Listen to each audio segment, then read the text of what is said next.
Army chief general Qamar Javed Bajwa का अलविदाई खिताब 70 साला पाकिस्तान फौज की जो खिदमात हैं, उसका जो किरदार है, उसका अहाता किया। इस पर हम बात करेंगे। सीनियर सहाफ़ी एंकर शाजिब खानजादा साहब हमारे साथ टेलीफोन लाइन पर मौजूद हैं। हामिद मीर साहब हमारे साथ टेलीफोन लाइन पर मौजूद हैं। इसके अलावा अंसार अब्बासी साहब भी हमें टेलीफोन लाइन पर ज्वाइन कर रहे हैं। हामिद मीर साहब, पहले आपकी तरफ आते हैं। आज का जो खिताब था जनरल बाजवा का, अलविदाई खिताब, जिसे उन्होंने अपने गुफ्तगू के आगाज़ में कहा कि आखिरी बार मुखातिब हूँ, बड़ा जामे, मुदल्लिल और तमाम उमूर का अहाता किए हुए था।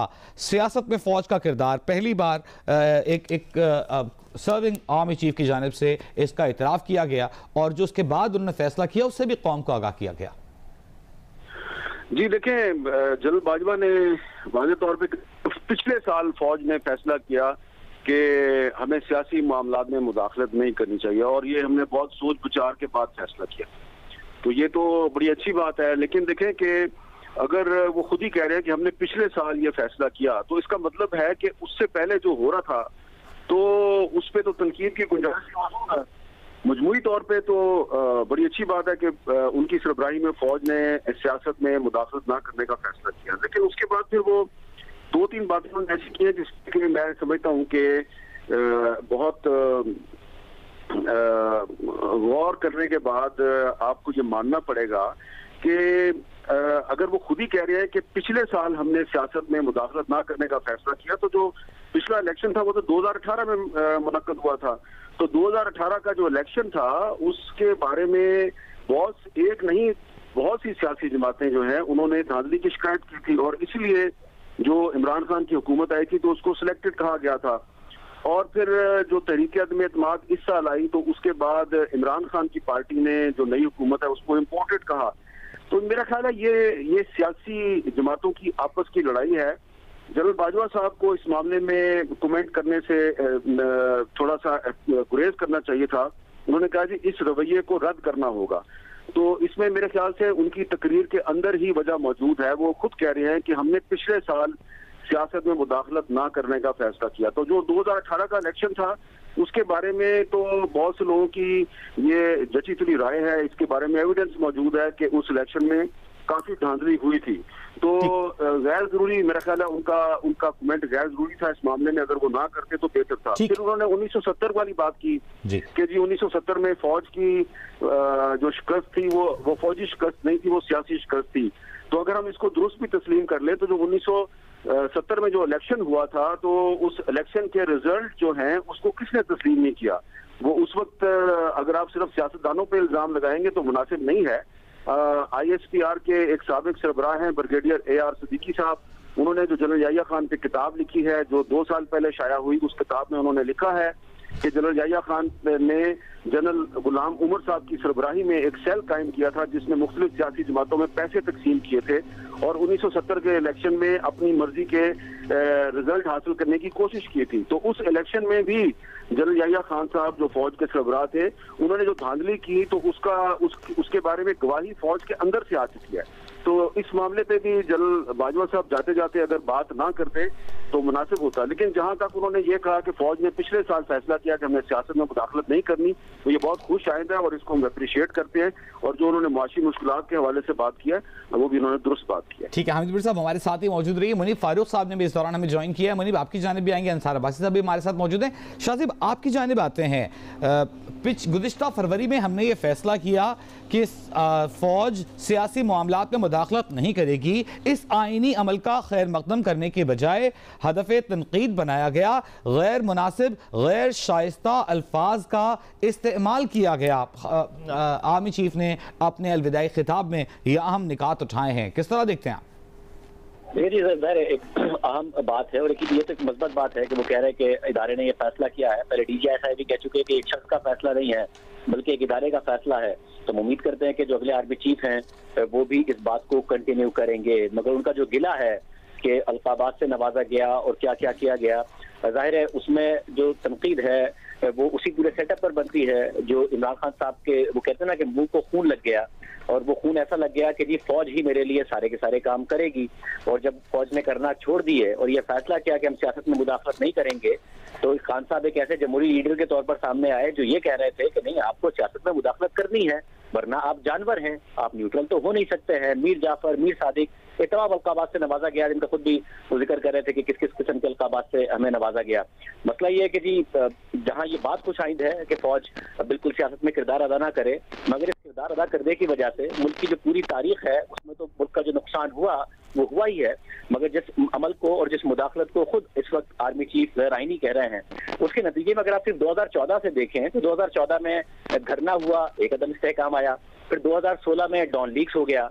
अब डॉन लीक्स हमें क्या बता रहा था? हमें ये बता रहा था कि मुल्क का वजीर आजम ये कह रहा है कि दुनिया मुतालबा कर रही है कि हमें इन दहशतगर्द नेटवर्क के खिलाफ कार्रवाई करनी चाहिए, वरना हमें बहुत इसके कॉन्सिक्वेंसेस भुगतने पड़ेंगे। बट डॉन लीक्स हुआ और जो अक़वाम मुत्तहिदा के मतलूबा नेटवर्क थे उन्हें तो जेल में नहीं डाला गया, मुल्क के वजीर आजम को उसकी बेटी समेत जेल में डाल दिया गया। मगर बाद में जब 1 पेज वाली हुकूमत आई फैटफ के तहत, हमने देखा कि फिर जाहिर है फौज ने ही बड़ा किरदार अदा किया और फौज ने ही बड़ी कार्रवाइयां की। जिसे जेल में डाला था उसको जेल में डाला गया, बैनुल अक़वामी बिरादरी को मुतमईन किया गया और उसके बाद पाकिस्तान फैटफ में निकला, वरना पहले तो फैटफ में चला गया था और मुल्क का जो वजीर आजम है अपनी बेटी समेत जेल में चला गया था। उसके बाद हमने देखा कि क्या हुआ, किस तरीके से बलोचिस्तान की हुकूमत गिराई गई, किस तरीके से सेनेट के इंतखाबात को मैनिपुलेट किया गया, फिर जो सेनेट में नो कॉन्फिडेंस हो रही थी संजरानी साहब के खिलाफ उसे मैनिपुलेट किया गया। 2018 के इलेक्शन से पहले बहुत प्री पोल रिगिंग भी हुई, फिर 2018 के इलेक्शन में भी बहुत इल्जाम लगे, किस तरह मीडिया को मैनेज किया गया। ये सारे काम हुए जिसकी कीमत मुल्क ने अदा की है, मुआशी सूरत में अदा की है। 2017 तक एक करंट अकाउंट के अलावा मुल्क की मईशत के मसाइल नहीं थे, मगर हमने देखा कि मुल्क की मईशत में कैसे कैसे मसाइल आए। मुल्क में सीपैट हुआ था, मुल्क में बिजली के कारखाने लगे थे, रोड का इंफ्रास्ट्रक्चर डेवलप हुआ था, गैस का इंफ्रास्ट्रक्चर डेवलप हुआ था, मगर हमने देखा कि फिर मुल्क नीचे ही चला जाता गया और 5 साल में ये सब हुआ है।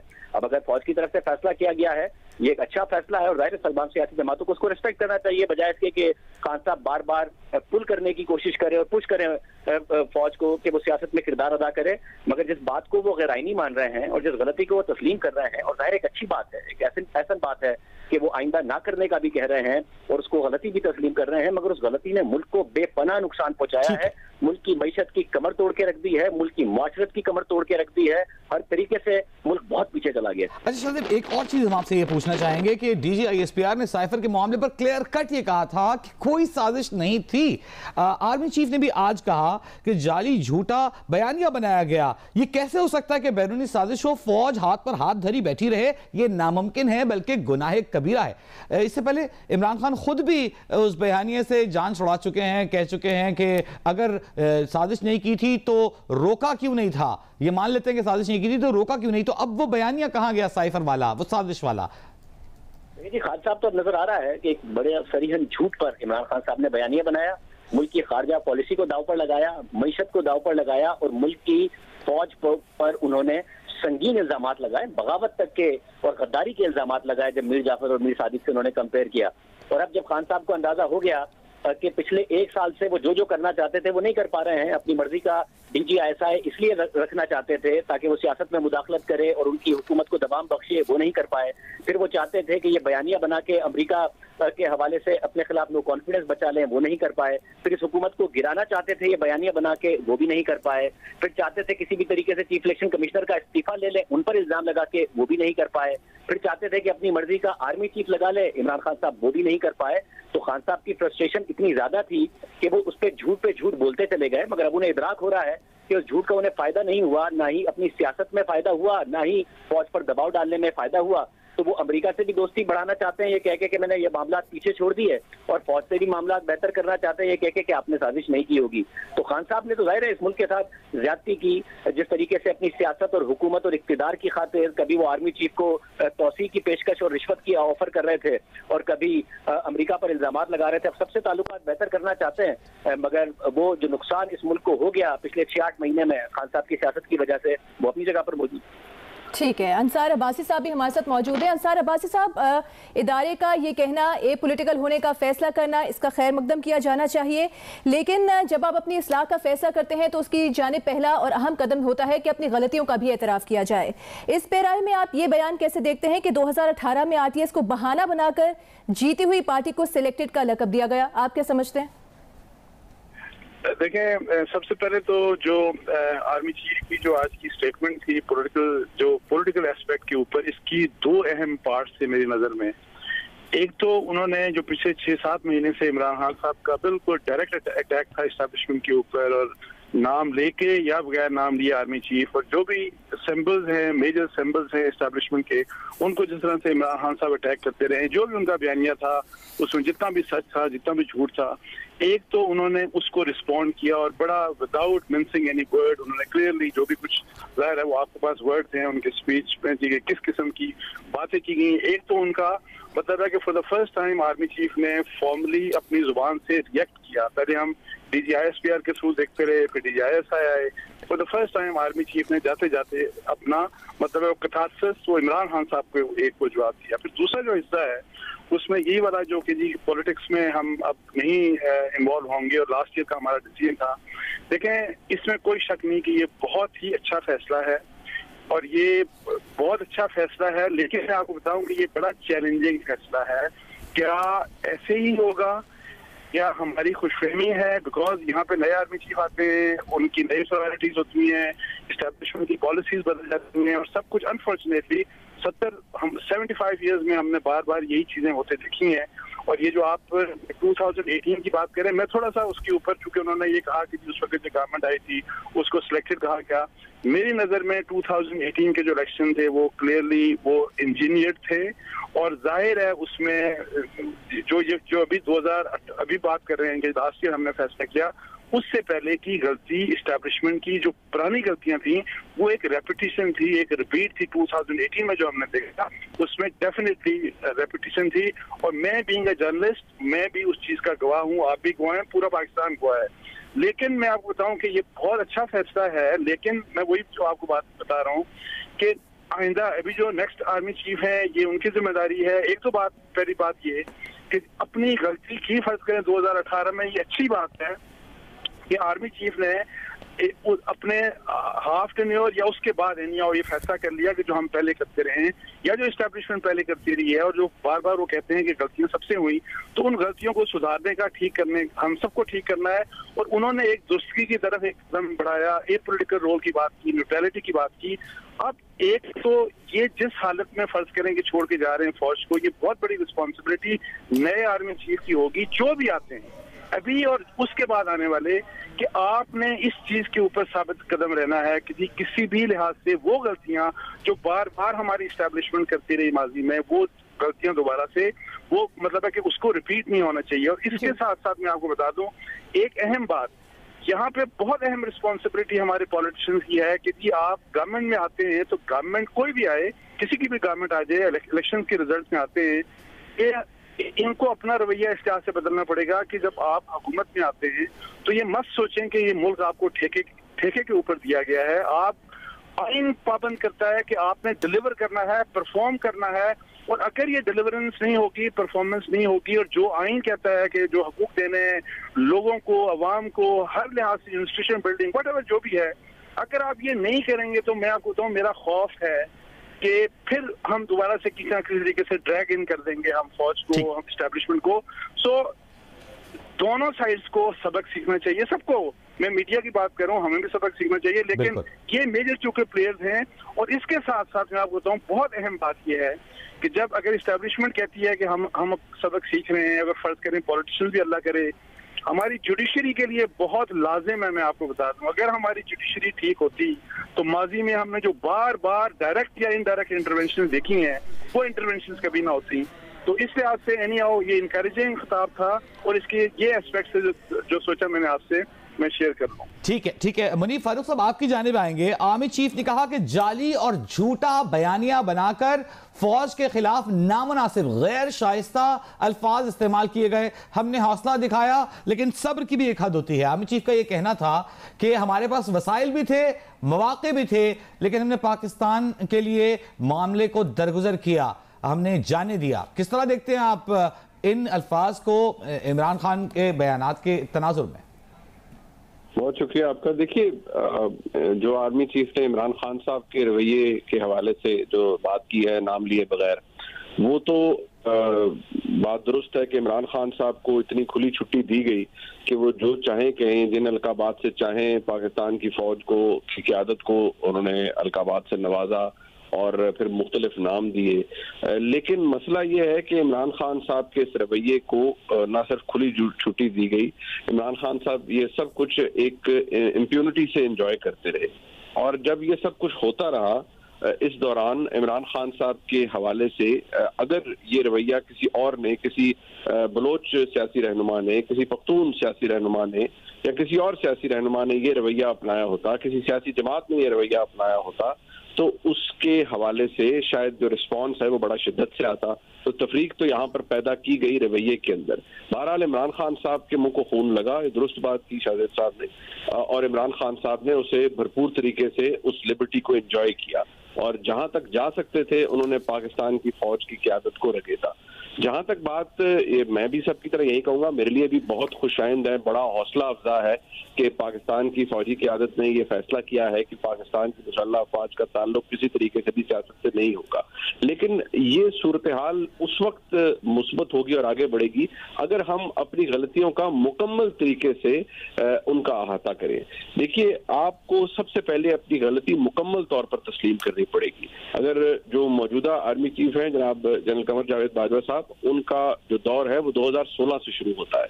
2016 के बाद अगर वो, जिस तरह ये बात फैक्ट है कि अगर वो खुद फरमा रहे हैं कि फरवरी 2021 से उन्होंने क्या सियासत से पाकिस्तान की फौज ने खुद को दूर करना शुरू कर दिया, तो इससे पहले जो कुछ भी हुआ क्या उसके अंदर पाकिस्तान की फौज की जो क़यादत है उसकी इन्वॉल्वमेंट नहीं थी? क्या उन्होंने प्रोजेक्ट इमरान खान तैयार नहीं किया था? क्या आज वो जब फरमा रहे हैं कि आरटीएस को एक बहाना बनाकर सियासी जमातों ने एक हुकूमत को सिलेक्टेड करार दिया, तो वो कोई एक सियासी जमात तो थी नहीं, वो मुतअद्दिद सियासी जमातें थी। इमरान खान साहब की हुकूमत के आने से पहले अदालतों के जरिए जो फैसले करवाए गए और जो हुए, जिनकी कलई अब हाई कोर्ट्स के अंदर जाकर खुल रही है, वो फैसले किसने करवाए, वो किसके कहने पर हुए, वो किसके जोर पर हुए? बात यह है कि जब आप अपनी गलती को तस्लीम करते हैं तो उसका अहाता मुकम्मल तरीके से करना चाहिए। आगे आ जाइए आप, अगर फरवरी 2000 पहले से बात है तो उसमें तो फिर बहुत से ऐसे काम हुए जो कि इमरान खान साहब की हुकूमत को जिसने तकवीयत बख्शी, बाकायदा तौर पर बैसाखी तक मुहैया की गई इमरान खान साहब की हुकूमत को चलाने के लिए, आउटसोर्स किए गए बहुत से सियासी काम पाकिस्तान की फौज को, जिसका रुतबा बहुत बड़ा है, सबसे मजबूत, सबसे मुनज़्ज़म इदारा है, जिसको लोग इज्जत की निगाह से देखते हैं। हम पाकिस्तानी फख्र महसूस करते हैं अपनी फौज के ऊपर, लेकिन उससे सियासी काम करवाए गए, किसी ने अलाउ किए तो ये सब कुछ हुआ। अब मसला ये है कि अगर आज आकर हम सिर्फ सिलेक्टिव चीजें कहेंगे या हम उसका ये कहेंगे कि जी हमने इन्वॉल्वमेंट हमारी थी, लेकिन वहां पर किसी सियासी जमात ने एक जाली प्रोपेगेंडा किया, इन्वॉल्वमेंट हमारी थी लेकिन फलानी जगह पर किसी सियासी जमात ने दुरुस्त बात नहीं की। आपकी तरफ दोबारा आएंगे, सीनियर सहाफी तज़कियाकार हामिद मीर साहब भी हमारे साथ मौजूद है। हामिद मीर साहब, फौज ने अपने आप को ये फैसला किया है कि आईनी किरदार तक अपने आप को महदूद किया जाएगा, अच्छी बात है, खुशाइन बात है, अप्रिशिएट किया जाना चाहिए, लेकिन एक रियलिस्टिक अप्रोच होना भी कितनी जरूरी है कि ओवरनाइट सब कुछ तब्दील नहीं हो जाएगा। हम थोड़े बेसब्रे भी हो जाते हैं, तो इस बात को समझना कितना जरूरी है कि इस चीज को अंडू होने में भी वक्त लगेगा। देखिए, मैं तो पहले ही कह चुका हूं कि अगर फौज ने पिछले साल फैसला किया है कि हमने सियासत में मुदाखलत नहीं करनी, ये एक बहुत ही अच्छा फैसला है। इसकी तो हम सब एप्रिसिएशन कर रहे हैं जब से फौज ने ऑन द रिकॉर्ड ये कहा है। लेकिन जो जनरल बाजवा साहब ने अपनी विदाई तकरीर में कहा ना कि सबको अपनी गलतियां तस्लीम करनी चाहिए, तो सियासतदान जो है बिल्कुल उनको भी गलतियां तस्लीम करनी चाहिए, मीडिया को भी तस्लीम करनी चाहिए। लेकिन मैंने पहले भी अर्ज किया कि इस तकरीर में कुछ बातें वो गैर जरूरी तौर पे कह गए हैं, जिसमें ये जो उन्होंने आरटीएस वाली बात की और सिलेक्टेड हुकूमत और इम्पोर्टेड हुकूमत, तो इसका मतलब ये है कि आरटीएस नहीं बैठा था क्या? आरटीएस तो बैठा था, ये तो सबको पता है, तो क्यों बैठा था? और हमें ये भी पता है कि जब 2018 में जो केयर टेकर गवर्नमेंट आई थी तो वो कैसे आई थी, और इलेक्शन से पहले क्या क्या बातें हुई, क्या क्या डेवलपमेंट्स हुई, तो मैं उसकी डिटेल में नहीं जाता।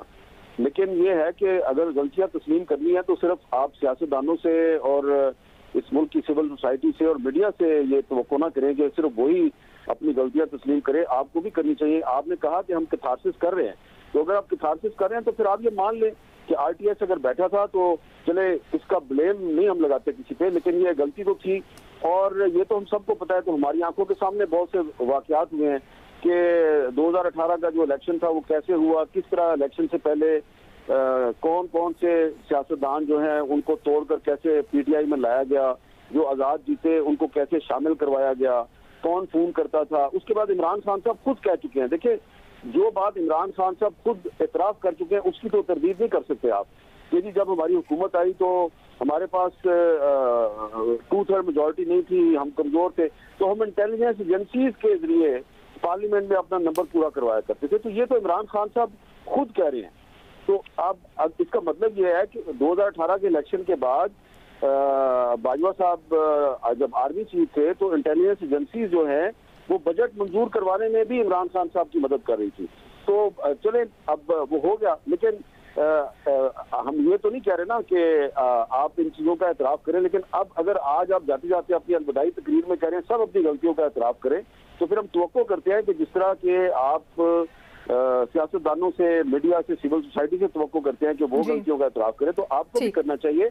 मैं इस बहस में नहीं जाना चाह रहा था, लेकिन इमरान खान साहब तो ये भी कहते हैं कि बाजवा साहब चाहते थे कि उस्मान गुजदार को हटाकर अलीम खान को पंजाब का चीफ मिनिस्टर बनाया जाए, तो जाते जाते अगर वो इसकी वजाहत कर देते तो बहुत अच्छा होता। सही। अब इरशाद भट्टी साहब हमारे साथ मौजूद हैं। इरशाद भट्टी साहब, बाजवा साहब ने कहा कि कई हलकों ने, नाम लिए बगैर उन्होंने कहा कि कई हलकों ने फौज को शदीद तनकीद का निशाना बनाकर गैर मुनासिब, गैर शाइस्ता जुबान का इस्तेमाल किया।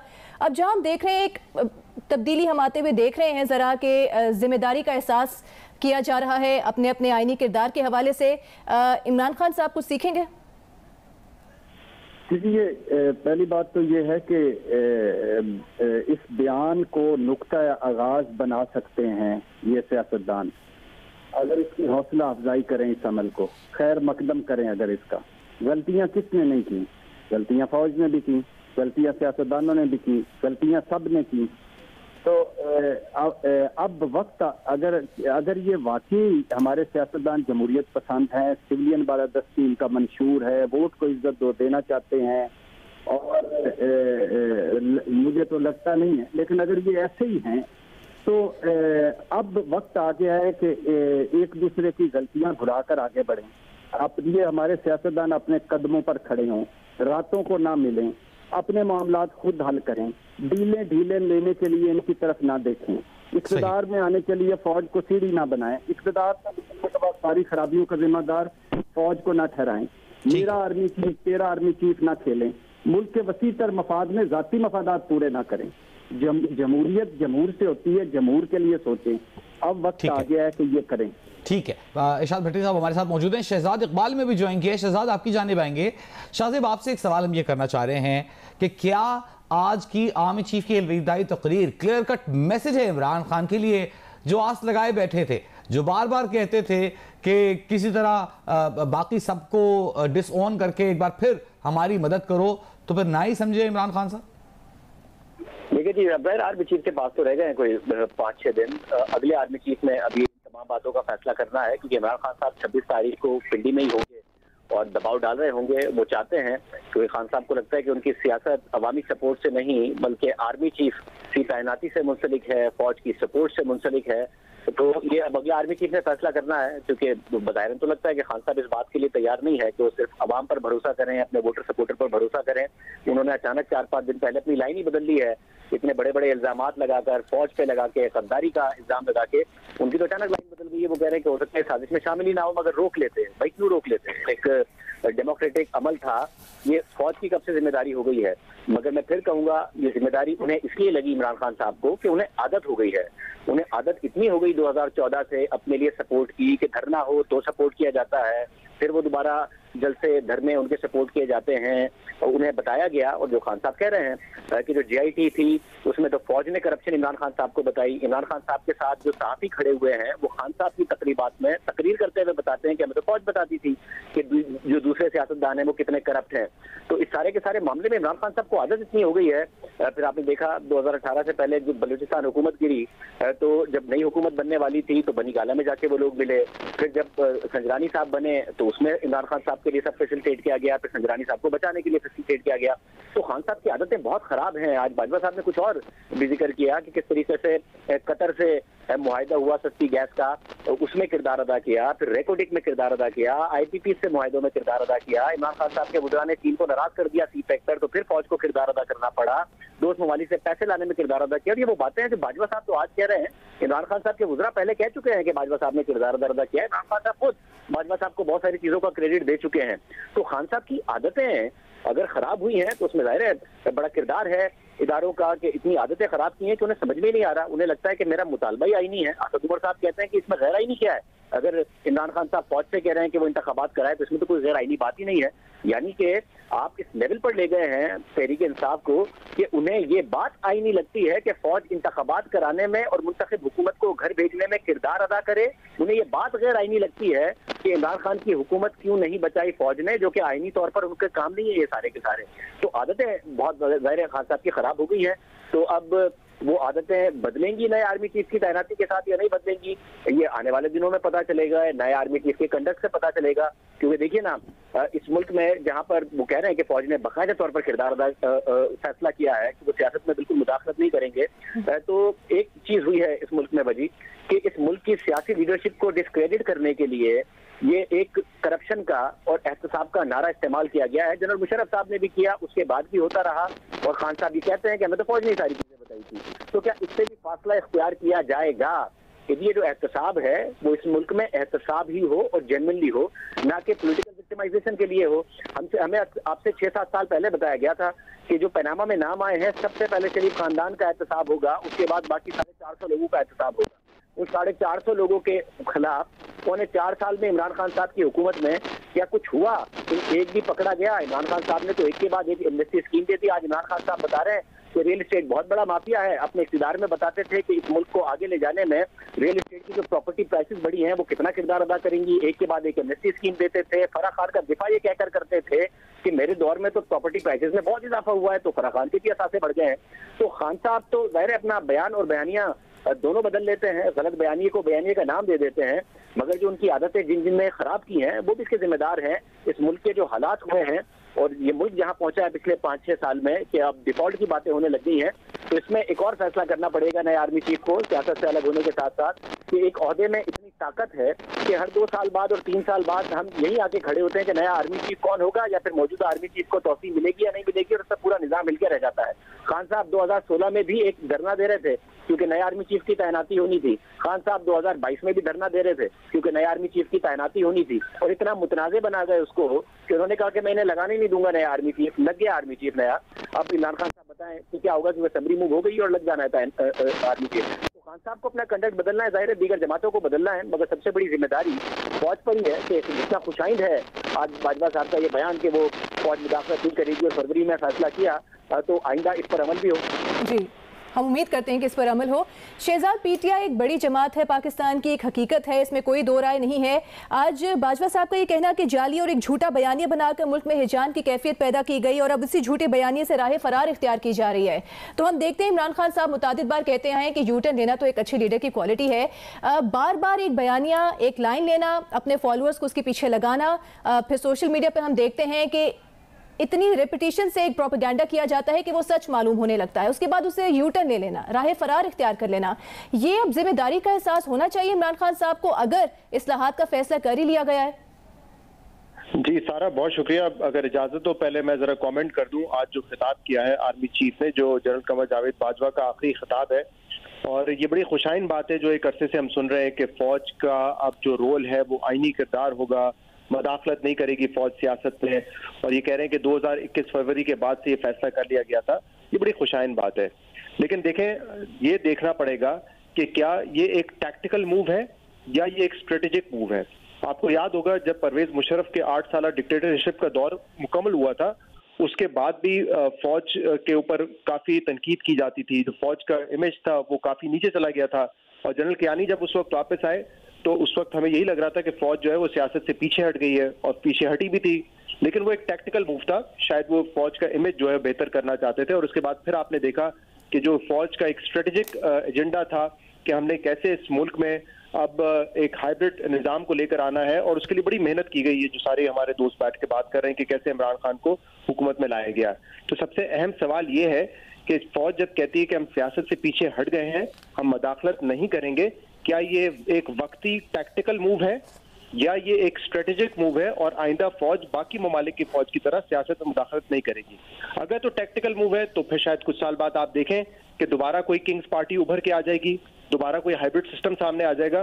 तो मेरे ख्याल से उस पर तो हमें खुश होने की जरूरत नहीं है, लेकिन हमें उम्मीद ये करनी चाहिए कि जो भी नया सेटअप होगा वो इसको एक स्ट्रेटेजिक मूव बनाएगा और आइंदा ताहयात तौर पे फौज सियासत में मुदाखलत नहीं करेगी। ये बड़ी अच्छी बात है कि फौज जो है अपने रोल से बढ़कर काम कर रही है, जिसमें सैलाब ज़दगान की मदद करना हो, टिड्डी दल का इशू हो, इस पर आके फौज मदद करती है, दुनिया भर में करती है। लेकिन अगर किसी हुकूमत को इस बात की जरूरत पड़े कि आपने किसी बैरून मुल्क से पैसा लेकर आना है तो आप मदद करें, अगर आपने डॉलर को काबू करना है तो आप फौज की मदद हासिल करें। अभी शाहजेब खानजादा साहब ने मिसाल दी कि पीटीआई के अपने लोग आके बताते हैं कि आईपीपी का मामला हो या जो एलएनजी का मुआहदा हो, उसमें कैसे फौज ने अपना किरदार अदा किया। इसी तरह मिफ्ता इस्माइल साहब शाहजेब खानजादा के प्रोग्राम में बता के गए थे, शुक्रिया अदा करके गए थे कि सऊदी अरब ने हमें पैसे देने का फैसला कर लिया है।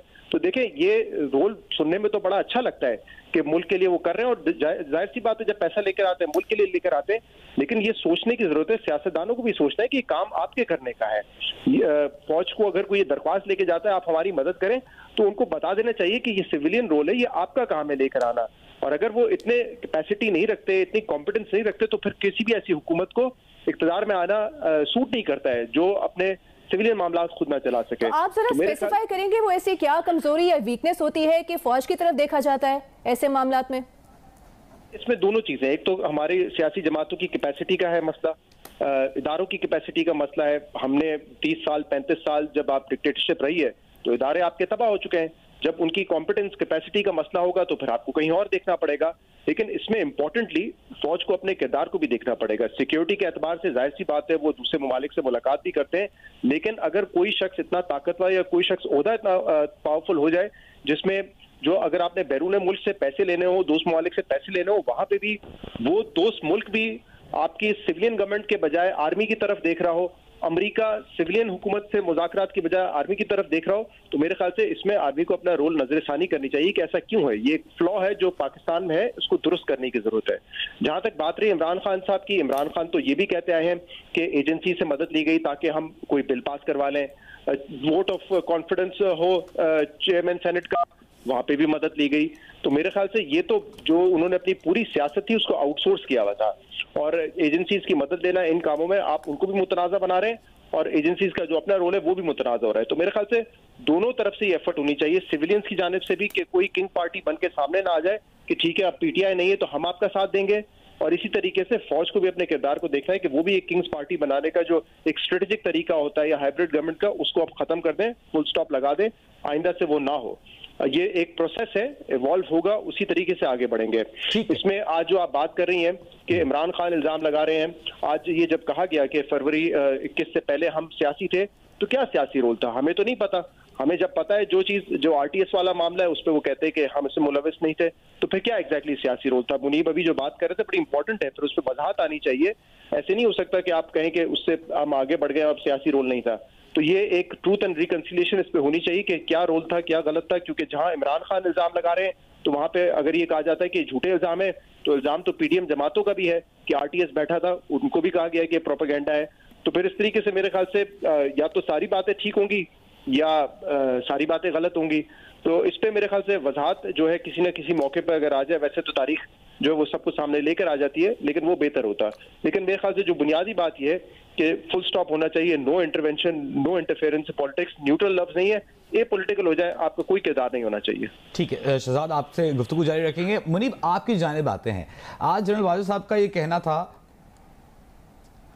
इरशाद भट्टी साहब आपकी जानिब आते हैं, उनका ये कहना था कि फौज जो है वो उसने अपने कथारसिस का आगाज़ कर दिया है। यकीनन जो हमारे दोस्त, हमारे सीनियर तज्जियाकार बातें कर रहे हैं, इसको इवॉल्व होने में, हल होने में कुछ वक्त लगेगा, थोड़ा वक्त लगेगा, लेकिन वो कहते हैं कि इट्स अ लिटिल स्टेप, जो है कि हम इवॉल्व करेंगे और दोबारा इस गलती को दोहराएंगे नहीं।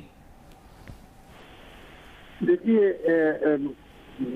आप ये चॉइस अब आपकी है कि आप आरटीएस में फंसे रहें, आप 2018 में फंसे रहें, आप इमरान खान को लाने के जुर्म गिनवाते रहें, आप इमरान खान को बनाने के जुर्म गिनवाते रहें, आप सियासतदानों को विलन बनाने के जुर्म गिनवाते रहें, आप इन चक्रों में फंसे रहें, और ये चॉइस अब आपकी है कि आप आगे बढ़ें। आप सब कहते हैं ना इक़्तिदार हमारे पास होता है, सब कह रहे हैं, इमरान खान साहब, नवाज शरीफ साहब, जरदारी साहब, सब कहते हैं इक़्तिदार तो हमारे पास होता है, इख्तियार नहीं होता। तो अब वक्त आ गया, फौज न्यूट्रल होगी, इख्तियार संभाले। सब कहते हैं फौज की सियासत में, फौज का सियासत में कोई किरदार नहीं होना चाहिए, सब मुत्तफिक हैं। तो अब वक्त आ गया है। सब कहते हैं फौज से जमहूरियत, सिविलियन वाला दस्ती, वोट को इज्जत दो को खतरा है। सर तो सब मुत्तफिक नहीं है भट्टी साहब। खान साहब की उम्मीदें शायद अभी भी कहीं और से वाबस्ता हैं। वो अपने सियासी हरीफों के साथ बैठने को तैयार नहीं है। वो जो वोट पाकिस्तान पीपल्स पार्टी ने लिए हैं या जो 2018 के इलेक्शन में, या जो वोट नून लीग ने लिए हैं, उन्हें तस्लीम करने को तैयार नहीं है। तो आप कैसे कह रहे हैं कि सब आगे बढ़ें? भाईजान, ये दो पीडीएम भी इस असेंबली को मानने को तैयार नहीं थी, मगर इसी असेंबली में से इक़्तिदार लेके बैठी है कि नहीं? ये जाली असेंबली थी, झुरलू असेंबली थी, जाली मैंडेट ज़दा असेंबली थी। अब वज़ीर आज़म और वज़ारतें बन गई हैं ना, तो ये ज़ाती मफादात हैं, इससे निकलें। कौन क्या कर रहा है, कौन नहीं कर रहा, ये इस लम्हे को आप अगर लेके आगे बढ़ेंगे तो फाइन, नहीं बढ़ेंगे तो फिर कोई ना कोई चोर दरवाजा खुल जाएगा। आप फजम सब कितना रोना रोते हैं कि किसी वजीर आजम को आईनी मुद्दत पूरी नहीं करने दीजिए, हालांकि इसमें वजीर आजमों को याद है। लेकिन अब वक्त आ गया है, हर एक के मैंडेट का एहतराम करें। फौज तो कह रही है हम न्यूट्रल हो गई है, सब कहते हैं हम अच्छे हैं, दूध से धुले हैं, हम हीरो हैं, हमें विलन फौज बनाती है। तो अब वक्त आ गया, हमें हीरो, अपना हीरो पन्ना हीरोपंथी साबित करके दिखाएं। सब कहते हैं पार्टियां बनाने में फौज का किरदार है, पार्टियां तोड़ने में फौज का किरदार है। अब या तो उसमें पड़े रहें कि किसने क्या किंग पार्टी बनाई, क्या किया, या अब आगे बढ़ें और खैर मकदम करें कि अब ये पार्टियां ना टूटेंगी ना बनेंगी। सब कहते हैं हमारी तरक्की की राह में सबसे बड़ी रुकावट है फौज है। तो अब बिस्मिल्लाह करें, हम वो दूध और शहद की नहरें बिठाएं, बहा दें हमें। और सब कहते हैं इक़्तिदार दिलाए फौज, इक़्तिदार से निकाले फौज। तो अब अपने कदमों पे खड़े होकर इक़्तिदार लें और इक़्तिदार से एक दूसरे को निकालें। सब कहते हैं पार्लियामेंट बालादस्त है, आइन बालादस्त है, तो अब मेहरबानी करें आइन बालादस्त करें, पार्लियामेंट को बालादस्त करें, ताकि फौज फिर दोबारा जुर्रत ही ना करे। तो बात आपके पास, चॉइस आपकी है कि आप ये समझते रहें कि ये ऊपर वाले दिल से कही गई है बात या नीचे वाले दिल से कही गई है। ये दिल से भी कही गई है, आप उसको दिली तौर पे मान के या तो आगे बढ़ें या फिर उनको कहें कि फलां गलती भी माने भाई, फलां गलती भी माने, फलां गलती भी माने। इमरान खान बुरा है, बाकी सारे अच्छे हैं, ये करते रहे आप। फिर कौन है जो फौज, अगर आप इमरान खान को फौज लाइए तो कौन है जिसको फौज नहीं लाई? सारों को फौज लाइए। अब आप माने, अब खड़े हो जाएं, अब खड़े होके कहें कि नहीं जी लाई थी, गलतियां हो गई, अब आगे बढ़ें। और यही वक्त है, अगर आप आगे बढ़ चलिए, आप कह रहे हैं कि खुले अल्फाज में एतराफ करें, अपनी गलतियों का एतराफ करें और आगे बढ़ें। हामिद मीर साहब, ये बताइएगा कि इमरान खान की अगर बात की जाए तो वो जो एक तसादुम की लाइन लेकर चल रहे हैं आगे, और फिर जनरल बाजवा की आज स्पीच हम देखें तो उन्होंने भी कहा कि संगीन मुआशी चैलेंजेस का सामना है इस वक्त पाकिस्तान को, और इससे एक पार्टी नहीं निकाल सकती इस चैलेंज से, तमाम पार्टीज को मिलकर काम करना होगा, सियासी इस्तेहकाम की बहुत ज़रूरत है मुल्क में। तो इमरान खान जिस तसादुम की लाइन पर चल निकले हैं उससे तो उन्हें भी कुछ हासिल नहीं होगा, उनकी सियासत भी बंद गली में ही जाएगी। तो कितना ज़रूरी है इस बात का इदराक होना इमरान खान साहब को भी कि इवेंचुअली उन्हें भी डायलॉग की मेज पर आना ही पड़ेगा, क्योंकि बात वो भी करते हैं सियासी अदम इस्तेहकाम की। ये बात अब कोई राज नहीं है कि इमरान खान साहब जो हैं वो खुद कह चुके हैं कि सदर आरिफ अलवी के जरिए जो पीडीएम है उसके साथ उनकी बातचीत हो सकती है। और इसाक डार साहब ने भी इसको कंफर्म किया कि उन्होंने चार्टर ऑफ इकोनॉमी पे बात की प्रेसिडेंट से, और प्रेसिडेंट ने कहा कि जी मैं आगे भी बात करूंगा। और जनरल बाजवा साहब खुद भी इस सिलसिले में कोशिश कर चुके हैं कि सिक्योरिटी इश्यूज पे और इकोनॉमी के इश्यूज पे जो फेडरल गवर्नमेंट है और तहरीक इंसाफ है, इनके दरमियान बातचीत करवाई जाए। और ये बातचीत शुरू भी हुई थी मई के महीने में, ये बातचीत शुरू भी हुई थी और बहुत से मामला तय भी हो गए थे, लेकिन फिर इमरान खान साहब जो है उन्होंने लॉन्ग मार्च का ऐलान कर लिया था। लेकिन मेरा ख्याल है कि इमरान खान साहब अब इन दिनों में पिछले 5-6 दिन से तो वो कोई तसादुम की तरफ नहीं जा रहे, वो सिर्फ फेडरल गवर्नमेंट के साथ तसादुम की तरफ जा रहे हैं। फौज के साथ तो वो मामला सीधा करना चाहते हैं। उन्होंने तो ये भी कह दिया कि चले मैं मान लेता हूँ कि एस्टेब्लिशमेंट ने मेरे खिलाफ साजिश नहीं की, तो लेकिन उनको चाहिए था ना कि चोरों को हुकूमत में आने तो अपनी मार्च से क्या हासिल करना चाह रहे हैं फिर वो? मार्च से वो यही हासिल करना चाह रहे हैं कि वो प्रेशराइज करके तो वो अर्ली इलेक्शन की डेट लेना चाहते हैं। लेकिन दूसरी तरफ एक और भी तो चीज़ है ना, वो भी तो देखें ना आप। एक तरफ तासुर यह है कि जी इमरान खान साहब जो है वो तसादुम की तरफ जा रहे हैं, लेकिन दूसरी तरफ आप देखें कि जो उनकी प्रोविंशियल गवर्नमेंट है खैबर पख्तूनख्वा में, वो और सिंध में जो पीपल्स पार्टी की गवर्नमेंट है, वो कुछ मामला पर एक पेज पे हैं। और मैं मिसाल आपको दे देता हूँ कि कौमी असम्बली के एक इलेक्टेड मेंबर हैं अली वजीर साहब, सुप्रीम कोर्ट और हाई कोर्ट से तमाम केसेस में उनकी जमानत हो चुकी है, लेकिन फिर एक मुकदमा जो है वो DI खान में कायम किया जाता है। खैबर पख्तूनख्वा हुकूमत मुकदमा कायम करती है और सिंध का होम डिपार्टमेंट जो है वो कहता है जी कि मुकदमा कायम हो गया, हम इनको जेल से रहा नहीं करेंगे। तो सब जानते हैं कि अली वजीर साहब जो है उनके साथ किसका प्रॉब्लम है। जो अभी थोड़ी देर पहले बात कर रहे थे मुनीर फारूक साहब, वो बड़ी काबिल गौर बात है कि इमरान खान साहब के बारे में बहुत ज्यादा बड़े दिल का मुजाहरा किया गया है। उनके बारे में यकीनन दरगुजर का मुजाहरा किया है। जनरल बाजवा साहब बिल्कुल दुरुस्त कहते हैं कि उनके बारे में दरगुजर का मुजाहरा किया गया है। लेकिन अली वजीर साहब जो हैं जिन्होंने एक तकरीर की थी 3-4 साल पहले, तो उनके बारे में तो हमें दरगुजर नजर नहीं आ रहा। और इस मामले पे खैबर पख्तूनख्वा में PTI की हुकूमत और सिंध में पीपल्स पार्टी की हुकूमत दोनों मिलकर अली वजीर को जेल के अंदर रखने में एक पेज पे हैं। हालांकि जब इसी अली वजीर का वोट चाहिए था शहबाज शरीफ साहब को, तो उनको जेल से निकाल कर इस्लामाबाद लाया गया कौमी असम्बली में और उनसे वोट दिलवाया गया। बाद में जब स्पीकर कौमी असम्बली राजा परवेज अशरफ ने उनका प्रोडक्शन ऑर्डर जारी किया तो अली वजीर साहब को कौमी असम्बली में पेश नहीं किया गया। तो इससे आप खुद अंदाजा लगा लें कि पाकिस्तान में आइन और कानून की कितनी हुक्मरानी है। तो जो लोग कहते हैं कि इदारे जो हैं उनको सियासत में मुदाखलत नहीं करनी चाहिए, तो वो उसी वक्त इदारे सियासत में मुदाखलत नहीं करेंगे जब सियासी पार्टियां और सूबों में और मरकज में सियासी जमातों की हुकूमतें जो हैं वो आइन और कानून की बालादस्ती पे एक अमल दरामद यकीनी करेंगे। ठीक है, हामिद साहब हमारे साथ मौजूद है। शाहज़ेब, आपकी जानिब आते हैं, अब एक नया बाब शुरू होने जा रहा है जिस पे बाजवा साहब का ये कहना था कि हमने एक आज़म किया है, इस पर कारबंद रहेंगे, आज भी कारबंद है और आइंदा भी कारबंद रहेंगे। तो एक नए बाब का आगाज से समझा जाए, एक तमाम सिविलियंस को मिलकर फैसला करना है कि एक दूसरे से बात करनी है, मिलकर आगे बढ़ना है। आप समझते हैं कि कोई चार्टर ऑफ इकोनॉमी या नया चार्टर ऑफ डेमोक्रेसी इस वक्त ज़रूरी है? ज़ाहिर है इस वक्त तो है ज़रूरत, जितनी पोलराइज पाकिस्तान की सियासत हो गई है। मगर अगर फौज, बड़ी अहम बात कर रहे थे शहजाद की, ये स्ट्रेटेजिक है या टैक्टिकल है? हमने माजी में टैक्टिकल देखा है। जनरल मुशर्रफ साहब के जाने के बाद जनरल कियानी ने भी विड्रॉ किया था और उसके बाद हमने देखा कि कुछ अरसे बाद एक बाकायदा तौर पर इन्वॉल्वमेंट हो गई थी। तो सियासी जमातों को सपोर्ट करना या फिर सियासी जमातों को इक़्तिदार से निकालने के लिए मुदाखलत करना, जिसका खुद एतराफ़ किया बाजवा साहब ने कि वो गैर आइनी मुदाखलतें थी, उसका सिलसिला एक स्ट्रेटेजिक डिसीजन के तहत और एक हतमी फैसले के तहत करेंगे। तो देखिए सियासी जमातें खुद अपने मामला तय कर लेंगी, जल्दी नहीं करेंगी तो कुछ अर्से बाद कर लेंगी। ये फौज का ये भी काम नहीं है कि वो सियासी जमातों को ये नसीहतें करे कि जी आप अपने काम और अपने मामला जो हैं वो बैठ के तय करें। एक डेमोक्रेटिक प्रोसेस है, उस डेमोक्रेटिक प्रोसेस को चलने दें और पनपने दें।